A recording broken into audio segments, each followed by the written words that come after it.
مساء الفل. انا داخل النهارده مطعم من المطاعم المشهوره جدا في العطارين في اسكندريه، ريتزا. المدخل اهو، الباب اهو، ونخش هنا على الجاردن كده على طول. دينيس زيت وليمون مستكاوي. اللي فهمته ان مستكاوي دي اسكندراني، يعني قليله التسويه، يعني صح، قليله الربايه وقليله الادب، يعني تسويه بسيطه مش تقيله عشان السمك ما ينشفش.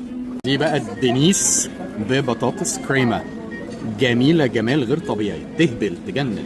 يهبلن غزال دينيس يهبلن.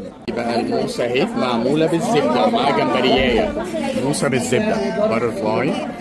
البتنجان اللي بالخل والثوم ده حاجه كده رائعه، وده الجمبري باتر فلاي، دي شوربه الجمبري صح؟ الف هنا وشفا. ودي الموسى اللي بالزبده، الف هنا وشفا. دنيسيه، دنيسه بالبطاطس رهيبه، الجمبري رهيب، الباتر فلاي والبتنجان موري بقى تحفه. بون ابيتي، ثانك يو، انجوي. جمبري باتر فلاي، الرز معمول على شكل هارت، دي سهليه. بون ابيتي. جمبري مشوي. بصوا بقى القعده هنا، الجاردن جميله جدا، وفي اندورز جوه اهو، ترابيزات اهي، وفي بقى العصائر ريتزا اهو.